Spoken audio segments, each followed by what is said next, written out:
శ్రీవారి పరకామణి సేవతో మొదలైన ఒక కేసు ఆ తర్వాత ఒక అధికారి ప్రాణం పోవడానికి కారణమైంది.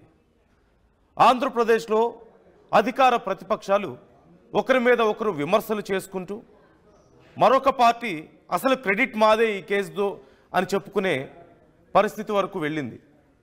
ఇంకొకసారి స్టార్ట్ చేద్దాం. రెడీ, మళ్ళీ స్టార్ట్ చేద్దాం. రెడీ రెడీ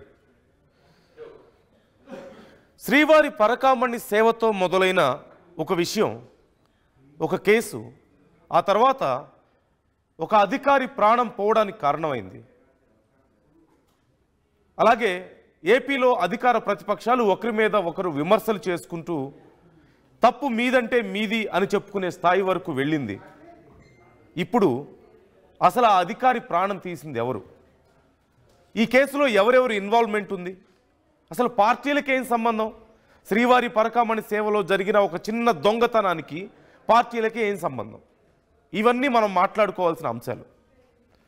ఒక్కసారి ఈ కేసులో కీలకమైనటువంటి రెండు పేర్లు, అవి ఒకటి రవికుమార్, ఇంకొకటి సతీష్ కుమార్. ఒకసారి మన స్టోరీలోకి ఎంటర్ అవుదాం. రవికుమార్ అనే వ్యక్తి సుమారుగా ఒక 15-20 ఏళ్లుగా స్వామివారి పరకామణి సేవలో పాల్గొంటున్నారు. పరకామణి సేవ అంటే మనందరికీ తెలిసిందే.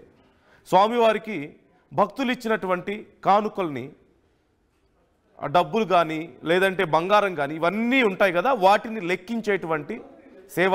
అందరూ చాలామంది ఈ సేవలో పాల్గొంటూ ఉంటారు. ఇష్టపూర్వకంగా వచ్చి స్వామివారి సేవగా భావించి ఆ కార్యక్రమంలో పాల్గొంటూ ఉంటారు. మీరు స్క్రీన్లో చూస్తున్నారు. అలా డబ్బులు లెక్కేసి ఏమేమి ఎంత వచ్చాయో అన్నీ లెక్క చెప్తూ ఉంటారు. సీసీ కెమెరా పర్యవేక్షణలో ఇదంతా కూడా జరుగుతూ ఉంటుంది. సో ఈ సేవ దగ్గర అసలు విషయం మొదలైంది. రవికుమార్ అనే వ్యక్తి స్వామివారికి పరకామణి సేవలో పాల్గొంటూ ఉంటారు. ఈ రవికుమార్ ఎవరు అంటే పెద్దజీయర్ స్వామి మఠంలో గుమాస్తా. అంతవరకు బాగానే ఉంది. అయితే చాలా ఏళ్లుగా రవికుమార్ అక్కడ సేవ చేస్తున్నారు. ప్రతిరోజులాగానే ఆ రోజు కూడా రవికుమార్ స్వామివారికి సేవలు చేశారు. కానీ సీసీ కెమెరాలో చూస్తున్నటువంటి అక్కడ ఉన్నటువంటి సిబ్బందికి రవికుమార్ వ్యవహారం ఎందుకో కొంచెం డౌట్ఫుల్గా అనిపించి సీసీ కెమెరాలో ఇంకొంచెం క్లియర్గా అబ్జర్వ్ చేయడం మొదలు పెడితే రవికుమార్ అక్కడ ఉన్నటువంటి కొన్ని కరెన్సీ నోట్లను దొంగిలిస్తున్నట్లుగా ఆ కెమెరాలో రికార్డ్ అయింది. అది గమనించినటువంటి అక్కడ సిబ్బంది వెంటనే స్థానిక AVSO, assistant vigilance and security officer, ఆయనకి కంప్లైంట్ ఇవ్వడం జరిగింది. సతీష్ కుమార్కి సమాచారం ఇచ్చారు. సతీష్ కుమార్ వెంటనే అక్కడికి వచ్చారు. రవికుమార్ వెళ్తున్న సమయంలో ఆయన్ని ఆపి పూర్తిగా చెక్ చేస్తే ఆయన దగ్గర విదేశీ కరెన్సీ కొన్ని డాలర్స్ దొరికాయి. $100 నోట్లు ఒక 9 బయటపడ్డట్లుగా తెలిసింది. సో ఇక్కడ మొదలైంది అసలు విషయం. అప్పుడు వెంటనే ఆ AVSO, assistant vigilance and security officer Satish Kumar case నమోదు చేశారు, కంప్లైంట్ ఇచ్చారు. 1 టౌన్ పోలీస్ స్టేషన్లో కంప్లైంట్ ఇచ్చారు. వెంటనే సిఐ జగన్మోహన్ రెడ్డి, ఎస్ఐ లక్ష్మీరెడ్లు ఈ కేసు నమోదు చేశారు. ఆ తర్వాత ఇదిలా కొనసాగుతుంది. 2023 సెప్టెంబర్ 9న తర్వాత కొన్ని కారణాలతో ఈ కేసుకు సంబంధించి లోక్ అదాలత్కు వెళ్ళి అక్కడ రాజీ చేసుకున్నారు. ఇక్కడ మొట్టమొదటి డౌట్ మనకు వస్తుంది. సహజంగా ఒక అధికారికి కంప్లైంట్ వచ్చింది, ఆ అధికారి స్టేషన్లో కంప్లైంట్ చేశారు, అక్కడ దొంగతనం జరుగుతుంది స్వామివారి సేవలో అని కంప్లైంట్ చేశారు.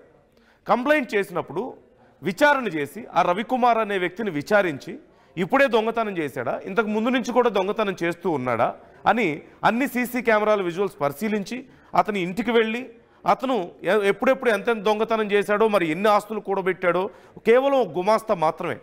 ఇది కదా చూడాల్సింది. ఈ దొంగతనానికి విచారణ జరగాలి, అతని మీద చర్యలు తీసుకోవాలి.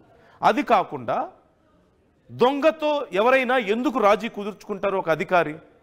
ఇక్కడ అసలు సమస్య మొదలైంది. సరే, రాజీ కుదిరింది, అక్కడితో అయిపోయింది అనుకున్నారు. 2023 ఏప్రిల్ 29లో ఈ దొంగతనం జరిగింది. అదే రోజు కంప్లైంట్ ఇవ్వడం జరిగింది. తర్వాత సెప్టెంబర్ 9న వీళ్ళిద్దరికీ రాజీ కుదిరింది, అక్కడితో అయిపోయింది అనుకున్నారు. తర్వాత ప్రభుత్వం మారింది. 2024 మనం చూసాం, ఎన్నికలు జరిగాయి. అధికారం మారింది, ప్రభుత్వం మారింది.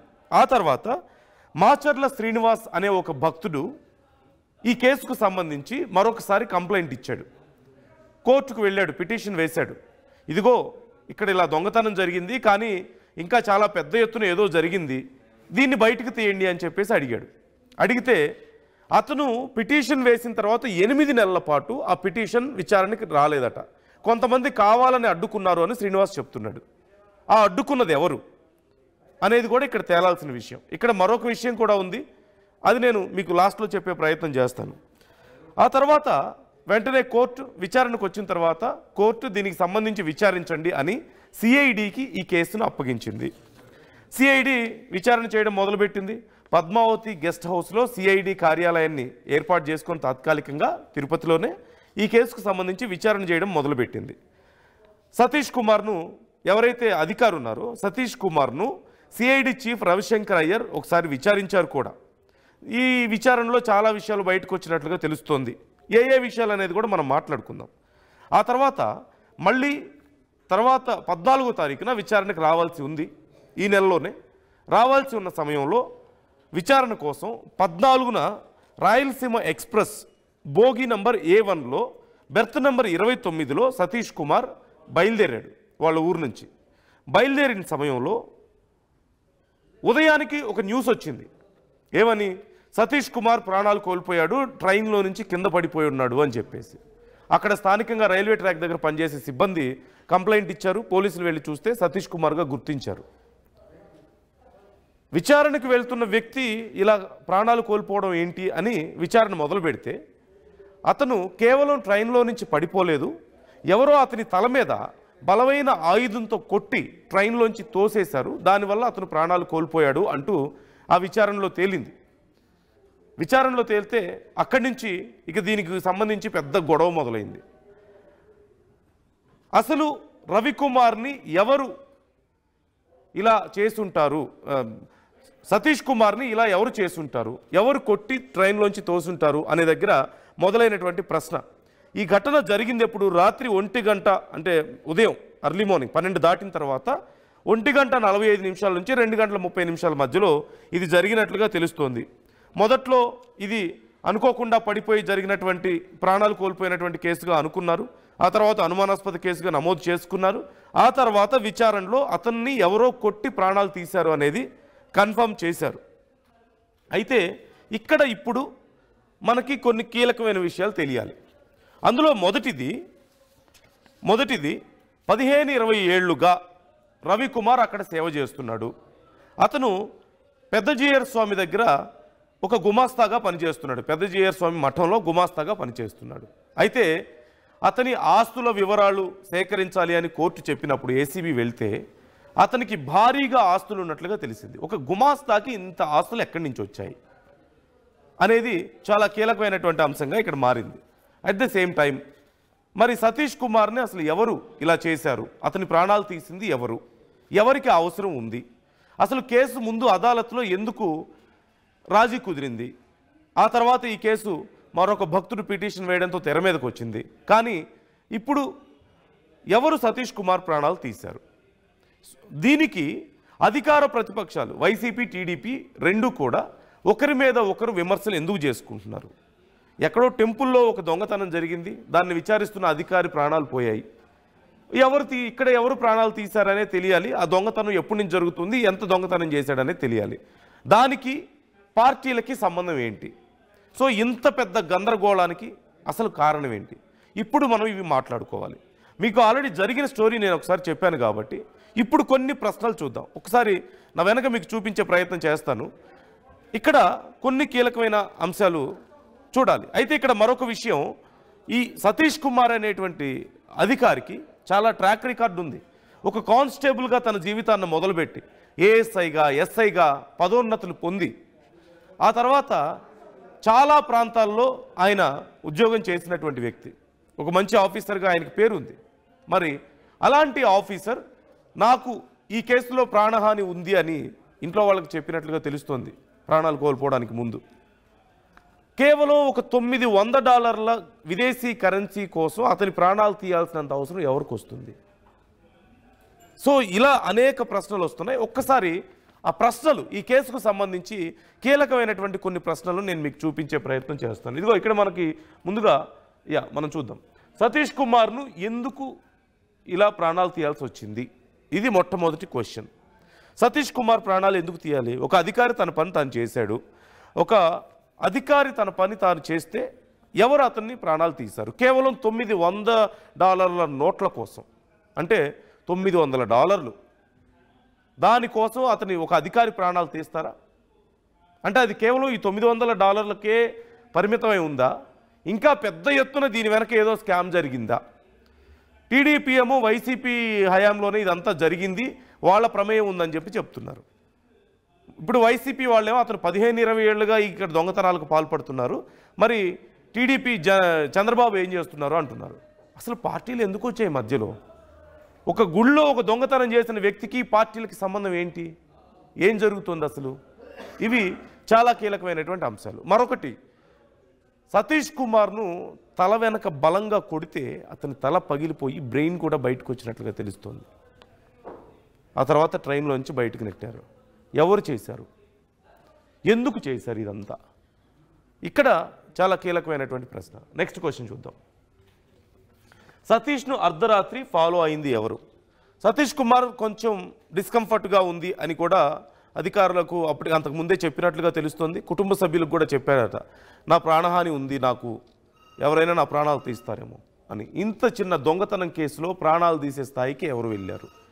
ఖచ్చితంగా ఎక్స్పర్ట్స్ చేశారు, అతని ప్రాణాలు తీసింది ఒక ఎక్స్పర్ట్ అంటూ తెలుస్తుంది. కొంతమంది ఎవరు అనేది మన ఎంతమంది, ఒకళ్ళ ఇద్దరా 10 మంది అనేది మనకు తెలియదు. ఎక్స్పర్ట్స్ అయితే చేశారు, కొట్టి ట్రైన్లోంచి తోసేశారు ఏమాత్రం సాక్ష్యం లేకుండా. సో ఎవరు? ఇది చాలా కీలకమైనటువంటి ప్రశ్న. నెక్స్ట్, సతీష్ మృతికి పరకామణి చోరీ కేసు కారణమా అనేది ఇక్కడ అతిపెద్ద ప్రశ్న. జరుగుతున్నటువంటి పరిణామాలు చూస్తే అక్కడ మొదలైనప్పటికీ ఆ కేసు ఇంకెక్కడెక్కడో కనెక్ట్ అయ్యింది. రవికుమార్ అనే వ్యక్తికి అన్ని ఆస్తులు ఎక్కడి నుంచి వచ్చాయి? గుమాస్తాకి. పార్టీలు ఒకరి మీద ఒకరు విమర్శలు చేసుకోవాల్సిన పరిస్థితి ఎందుకు వస్తుంది? అసలు ఆ కేసుని లోక్ అదాలత్లో ఎవరు రాజీ చేశారు అంటే ఖచ్చితంగా పెద్దవాళ్ల ఇన్వాల్వ్మెంట్ ఈ కేసులో ఉంది అనేది మనకు క్లియర్గా తెలుస్తుంది. ఆ పెద్దవాళ్ళు ఎవరు? ఉంటే వాళ్ళ ఇన్వాల్వ్మెంట్ ఎందుకు ఉంది? ఒక చిన్న దొంగతనం చేసే వ్యక్తికి వాళ్ళకి సంబంధం ఏంటి? ఈ కేసును దాచిపెట్టాల్సిన అవసరం ఏంటి? ఇలా ఎన్నో ప్రశ్నలు ఇక్కడ వస్తున్నాయి. నెక్స్ట్ చూద్దాం. సిఐడి విచారణ అనగానే భయపడిపోయారా? అసలు సిఐడి విచారణ దాకా వెళ్ళడానికి కారణం ఖచ్చితంగా ఒక అధికారి ప్రాణాలు కోల్పోవడమే. సిఐడి విచారణ అనగానే ఆ అధికారి ప్రాణాలు పోయిన తర్వాత సిఐడి విచారణ అనగానే ఒక డ్రామా మొదలైంది. అంటే బీజేపీ పార్టీ నుంచి కొంతమంది మేమే ఈ కేసు వేసాం, పిటిషన్ వేసాం అని వచ్చారు. ఆ శ్రీనివాస్ అనే వ్యక్తి ఎవరైతే పిటిషన్ వేశారో ఆయనేమో నేను పిటిషన్ వేస్తే నేను పిటిషన్ వేసిన క్రెడిట్ని కూడా వాళ్ళు తీసుకునే ప్రయత్నం చేస్తున్నారు, నాకు ఇక్కడ రక్షణ కావాలి, నా ప్రాణాలకు కూడా ప్రమాదం ఉందని చెప్పేసి శ్రీనివాస్ అనే వ్యక్తి చెప్తున్నారు. సో ఏం జరుగుతుంది అసలు? నెక్స్ట్ చూద్దాం. నెక్స్ట్ చూస్తే అంతలా భయపడేందుకు ఎంత పెద్ద స్కామ్ చేశారు, ఇది అసలు విషయం. ఒక 9 నోట్లు అంటే $900 అనుకుందాం. $900 కేసుకి ఒక అధికారి ప్రాణాలు తీయాల్సినంత అవసరం ఏమొచ్చింది? అంత ఒత్తిళ్లు తీసుకొచ్చి రాజీ చేయాల్సినంత అవసరం ఏమొచ్చింది అంటే ఇక్కడ అక్కడితో ఆగలేదు. ఎన్నేళ్లుగా చేస్తున్నాడు అతను, ఇంకా ఎంత పెద్ద స్కామ్స్ చేశాడు టీటీడీలో, వాటన్నిటితో పాటు అతనికి చాలా ఆస్తులు ఉన్నట్లుగా గుర్తించారు. కేవలం గుమాస్తాకి అన్న ఆస్తులు ఎక్కడి నుంచి వచ్చాయి? ఇవన్నీ కూడా చాలా కీలకంగా మారాయి. నెక్స్ట్ చూద్దాం. నిందితుల వెనక ఎవరెవరు ఉన్నారు, ఇది కూడా చాలా కీలకం. ఈ కొద్దిపాటి దొంగతనానికి ఇదంతా జరిగిందా అంటే కాదు. తీగలాగితే డొంక కదిలినట్లుగా అక్కడ మొదలైనటువంటి విచారణ, అంటే అంతకుముందు ఇంకెప్పుడెప్పుడు విచారణ చేశాడో అనే దగ్గర మొదలైతే అతను వెళ్ళి ఎవరికో చెప్పాడు నాకు ఇలా సమస్య మొదలైంది అని. అప్పుడు కొంతమంది అధికారులు, కొంతమంది రాజకీయ నాయకులు దీనికి సంబంధించి మాట్లాడడం మొదలుపెట్టారు. ఇక్కడ అదే నేను మళ్ళీ చెప్తున్నాను, అసలు మొట్టమొదటిసారిగా రవికుమార్కి సతీష్ కుమార్కి మధ్య ఆ ఒప్పందం కుదిర్చింది ఎవరు? సెటిల్మెంట్ చేసింది ఎవరు? కేసును విచారించకుండా సెటిల్మెంట్ ఎవరైనా ఎందుకు చేస్తారు? అక్కడితో ఆపాలని చేస్తారు, అంతే కదా. అధికారులు అన్నప్పుడు దొంగతనం చేసిన వాళ్ళ మీద చర్యలు తీసుకోవాలి కదా. అది కాకుండా సెటిల్మెంట్ ఎందుకు చేశారు అంటే ఇది కేవలం ఈ దొంగతనం మీదే కాదు, ఎక్కడెక్కడికో కనెక్ట్ అవుతుంది.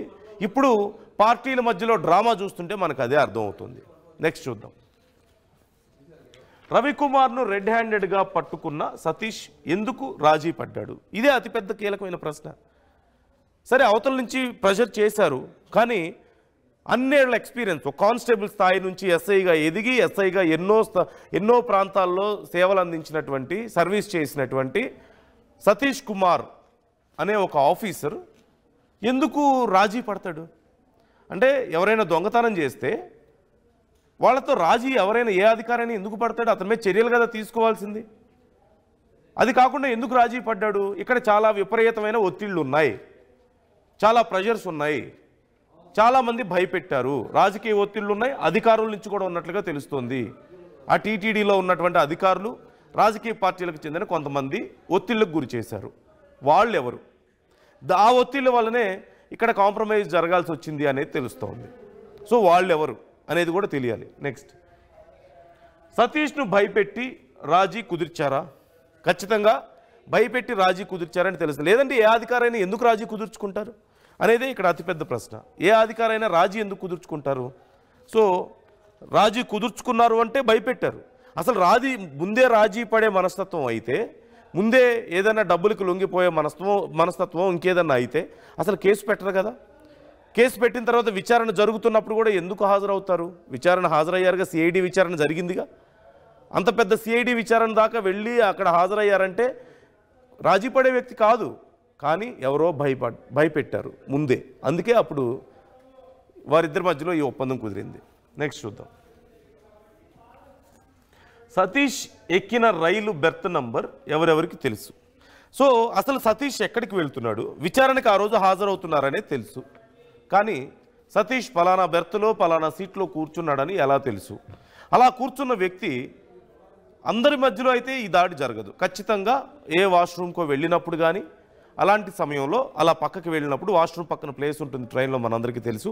అక్కడ ఎవరైనా కొట్టే డోర్ నుంచి బయటికి కింద పడేసి ఉండాలి. సో ఆ డీటెయిల్స్ ఎవరెవరికి తెలుసు అనేది ఇక్కడ చాలా కీలకం. కుటుంబ సభ్యులకు తెలుస్తాయి, లేదా ఫ్రెండ్స్కి తెలుస్తాయి. ఇవి కాకుండా ఇంకెవరెవరు నిఘా పెట్టారు? సతీష్కి సంబంధించి ఎవరెవరు డీటెయిల్స్ కనుక్కునే ప్రయత్నం చేశారు, అతని కాల్ హిస్టరీ ఎవరెవరితో ఉంది, ఆ రోజు ఎవరెవరితో మాట్లాడాడు, ఇవి తెలిస్తే అసలు విషయం బయటకు వచ్చే అవకాశం ఉంటుంది. నెక్స్ట్ చూద్దాం. సో ఇంతవరకు ఉన్నాయి. ఇదిగో మనం చూస్తున్నాం శ్రీవారి పరకామణి సేవ. మనందరికీ తెలుసు ఎలా జరుగుతుంది ఏంటనేది తెలుసు. ఆయన హుండీలో వేసినటువంటి డబ్బులన్నీ తీసుకొచ్చి ఒక రూమ్లో పెట్టి, ఆ రూమ్లో ఆ హుండీని ఓపెన్ చేసి అక్కడ ఉన్నటువంటి డబ్బులు లెక్కిస్తూ ఉంటారు. చాలామంది స్వామివారి సేవగా భావించి ఈ కార్యక్రమంలో పాల్పంచుకుంటూ ఉంటారు. సీసీ కెమెరా విజువల్స్ ఉంటాయి, ఎప్పుడూ నిఘా ఉంటుంది. మనకి స్క్రీన్లో నేను మీకు చూపించే ప్రయత్నం చేస్తున్నాను. రవికుమార్ ఆ డబ్బులు దోచేస్తున్న సమయంలో, దొంగతనం చేస్తున్న సమయం, అదిగో చేతిలో ఆ $100 నోట్లు 9 అతని పంచెలో దాచుకోవడం మీరు చూస్తున్నారు. వెతికిన సమయంలో అతని 2 తొడల మధ్యలో ఈ నోట్ల బండిలు ఉన్నట్లుగా తెలుస్తుంది దొరికిన సమయంలో. సో ఇక్కడ మరికొన్ని ప్రశ్నలు కూడా ఉన్నాయి. అవేంటి అంటే, ఒకసారి చూస్తే ఎవరు ఈ రాజీ కుదిర్చారు అనే ప్రశ్న ఒకటైతే, రాజీ కుదిర్చడానికి ఎందుకు ఒత్తిళ్ళు వచ్చాయి? మరోవైపు రవికుమార్ మీద అసలు ఇంతవరకు చర్యలు లేవు. ఫస్ట్ ఆఫ్ ఆల్ అది అతిపెద్ద ప్రశ్న. రవికుమార్ మీద ఎందుకు చర్యలు తీసుకోలేదు అనేది ఇక్కడ చాలా కీలకంగా మారింది. మరోవైపు వైసీపీలోని కొంతమంది రవికుమార్ వెనకున్నారు అని టీడీపీ చెప్తోంది. లేదు, 20 ఏళ్లుగా రవికుమార్ ఈ దోపిడీకి పాల్పడుతున్నాడు, అయినా సరే చంద్రబాబు ఎందుకు పట్టుకోలేదు అని వైసీపీ వాళ్ళు అంటున్నారు. సో అసలు పార్టీలకు ఏం సంబంధం? ఇక్కడ రవికుమార్ వెనక కొంతమంది పార్టీల వాళ్ళు ఉన్నారు అనేది ఇక్కడ క్లియర్గా తెలుస్తుంది. నేను ఎవరు అనేది నేను చెప్పడం లేదు, కానీ ఉన్నారు, అధికారులు తేల్చాలి. అది 20 ఏళ్లుగా రవికుమార్ పరకామణిలో చోరీ చేస్తున్నాడా వైసీపీ ఆరోపిస్తున్నట్టుగా? దీనికి సంబంధించి ఆధారాలు సేకరించాలి, సీసీ కెమెరా రికార్డ్స్ సేకరించాలి, అతని ఆస్తులు ఎలా పెరిగాయి అనేది కూడా ఎప్పటికప్పుడు రికార్డ్స్ అన్నీ కూడా తీయాలి. మరోవైపు తనకి ప్రాణహాని ఉంది అంటూ సతీష్ కుమార్ ఇంట్లో చెప్పినట్లుగా తెలుస్తోంది. అంటే సతీష్ కుమార్ ముందే గమనించాడు తనని ఎవరో ఫాలో అవుతున్నారనో, లేకపోతే తనకి చాలా పెద్దవాళ్ళు ఇన్వాల్వ్ అయి ఉన్నారు కాబట్టి ఖచ్చితంగా తన ప్రాణాలకు ముప్పు ఉందని భావించాడు. అంటే ఇది కేవలం ఈ దొంగతనానికి సంబంధించిందే కాదు, ఈ విచారణలో ఇంకా ఏవో కొన్ని విషయాలు బయటపడ్డాయి, అవి బయటికి రాకుండా, ఆ కొంతమంది పెద్దల పేర్లు బయటికి రాకుండా తన ప్రాణాలు తీస్తారన్న భయం ముందు నుంచి సతీష్ కుమార్లో కనిపిస్తుంది. ఇక రవికుమార్ ఆస్తుల లెక్క ఏది, ఎందుకని ఇంకా బయటికి రాలేదు పూర్తి స్థాయిలో? ఒకవేళ వచ్చినా అవి కొన్ని చాలా పెద్ద ఎత్తున ఆస్తులు కూడబెట్టినట్లుగా తెలుస్తుంది. గుమాస్తాగా అన్న ఆస్తులు ఎక్కడి నుంచి వచ్చాయి అంటే ఇంతకుముందు ఇంకెక్కడెక్కడో స్కామ్స్లో ఉన్నారు. ఆ స్కామ్స్ తనే ఉన్నాడా, లేకపోతే కొంతమందికి ఎవరికైనా బినామీగానో, లేకపోతే కొంతమంది నాయకులకి పక్కన ఉన్నాడా కొన్ని స్కామ్స్లో అనేది తేలాల్సి ఉంది.